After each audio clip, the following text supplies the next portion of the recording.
ಅಂಗನವಾಡಿ ಕಾರ್ಯಕರ್ತರಿಗೆ ಐವನ್ಡಿ ಸ್ವಜ ಭರವಸೆ. ಬೆಂಗಳೂರಿನ ಫ್ರೀಡಂ ಪಾರ್ಕ್ನಲ್ಲಿ ನಡೆಯುತ್ತಿರುವ ಪ್ರತಿಭಟನೆ. ಬೆಂಗಳೂರಿನ ಫ್ರೀಡಂ ಪಾರ್ಕ್ನಲ್ಲಿ ಅಂಗನವಾಡಿ ಕಾರ್ಯಕರ್ತರು ಹಾಗೂ ಸಹಾಯಕರು ನಡೆಸಿರುವ ಪ್ರತಿಭಟನಾ ಸಭೆಗೆ ವಿಧಾನ ಪರಿಷತ್ ಸದಸ್ಯ ಐವನ್ಡಿ ಸ್ವಜ ಭೇಟಿ ಮಾಡಿ ತಮ್ಮ ಬೇಡಿಕೆ ಈಡೇರಿಸುವ ನಿಟ್ಟಿನಲ್ಲಿ ಪ್ರಾಮಾಣಿಕ ಪ್ರಯತ್ನ ನಡೆಸುವ ಭರವಸೆ ವ್ಯಕ್ತಪಡಿಸಿದ್ದಾರೆ. ಪ್ರತಿಭಟನಾಕಾರರು ನೀಡಿದ ಮನವಿಯನ್ನು ಪಡೆದು ಮಾತನಾಡಿದ ಶಾಸಕರು, ನಿಮ್ಮ ಹೋರಾಟ ನೈಜವಾಗಿದೆ. ನಿಮಗೆ ಎಷ್ಟು ಸಹಾಯ ಮಾಡಿದರೂ ಕಡಿಮೆಯೇ.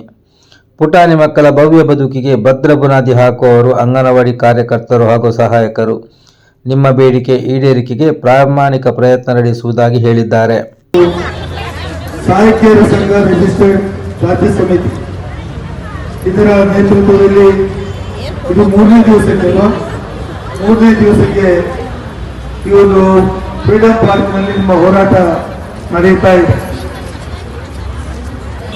ನಿಮ್ಮ ಹೋರಾಟ ನೈಜವಾದ ಹೋರಾಟ ಅಂತ ಹೇಳೋದಕ್ಕೆ ನಮಗೇನು ಅನುಮಾನ ಇಲ್ಲ.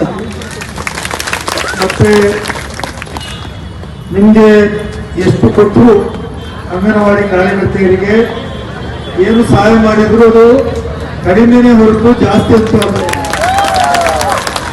ಯಾಕಂದ್ರೆ ನಿಮ್ಮ ಕೆಲಸ ನಿಮ್ಮಲ್ಲಿರ್ತಕ್ಕಂಥ ಕಮಿಟ್ಮೆಂಟ್ ಏನಿದೆ ಅದು ಯಾರು ಪ್ರಶ್ನೆ ಮಾಡುವಾಗಿಲ್ಲ. ಮತ್ತು ನಿಮ್ಮ ಕೆಲಸ ಅದು ಸಹಾಯಕರಾಗಿ ಕೆಲಸ ಮಾಡುವಂಥದ್ದು, ಮಕ್ಕಳಿಗೆ ಆರೈಕೆ ಮಾಡುವಂಥದ್ದು, ಮಕ್ಕಳ ಜೀವನದಲ್ಲಿ ಒಳ್ಳೆಯ ವಾತಾವರಣವನ್ನು ನಿರ್ಮಾಣ ಮಾಡತಕ್ಕಂಥದ್ದು.